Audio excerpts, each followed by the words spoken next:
Halo semua, kembali lagi bersama saya Lukas di channel Cognoscenti Consulting Group. Pada video sebelumnya, kita telah mengenal apa yang dinamakan perencanaan strategis. Dalam menyusun perencanaan strategis, ada dua hal yang perlu kita perhatikan, yaitu external analysis dan internal analysis. Pada kesempatan kali ini, saya akan membahas terkait external analysis dengan framework 5 Porter's Forces. 5 Porter's Forces adalah sebuah metode yang digunakan untuk mengetahui kekuatan industri berdasarkan faktor-faktor eksternal perusahaan.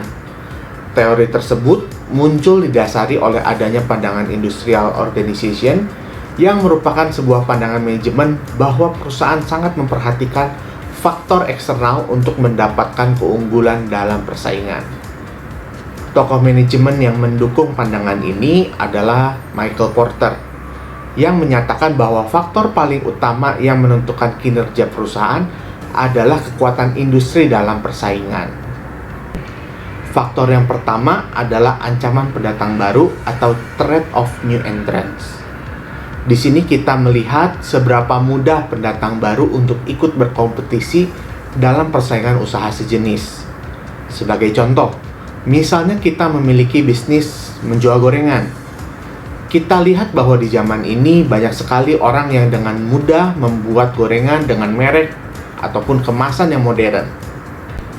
Hal ini menjadi penanda bahwa untuk industri gorengan, hambatan untuk masuk sangat rendah, atau pendatang baru dapat dengan mudah masuk ke dalam industri ini, karena hampir semua orang dapat membuat produk gorengan.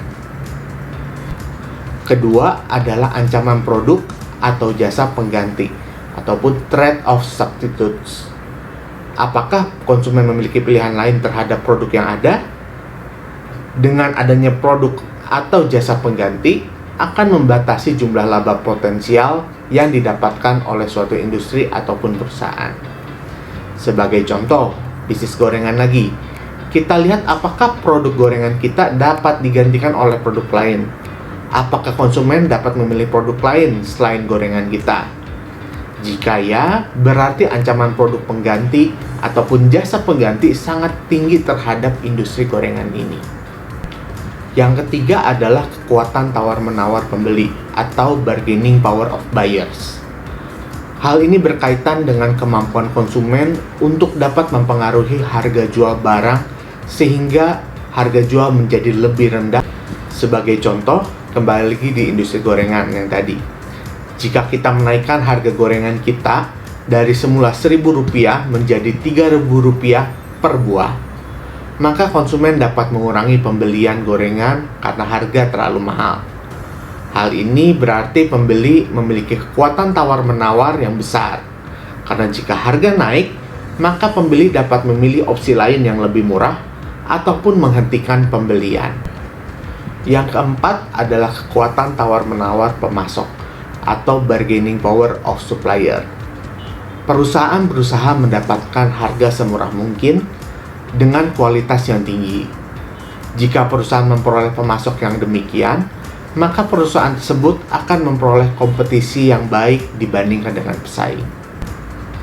Sebagai contoh, jika industri kita sangat bergantung kepada pemasok, karena pemasok sangat terbatas dan bila kita ingin mengganti pemasok, akan sangat mempengaruhi kualitas produk kita. Hal ini berarti bahwa kekuatan tawar-menawar dari pemasok sangatlah tinggi, karena dapat mempengaruhi jalannya bisnis kita.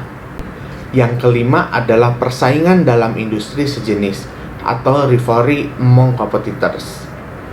Semakin banyak kompetitor, perusahaan akan semakin bekerja keras memenangkan persaingan. Perusahaan harus memetakan persaingan yang ada di dalam industri. Sebagai contoh, bisnis gorengan kita mendominasi pasar dengan luas. Maka kita dapat melihat bahwa persaingan dalam industri sejenis sangat rendah. Sebaliknya, jika pangsa pasar kita sama dengan pesaing lain yang banyak, dapat dilihat bahwa persaingan dengan kompetitor ketat. Oleh karena itu, dengan framework ini, kita sudah dapat membuat dan menyusun external analysis untuk perusahaan kita dengan baik. Sekian video kita kali ini. Nantikan video kita selanjutnya. Dan jangan lupa subscribe, like, komen, dan share video ini. Terima kasih.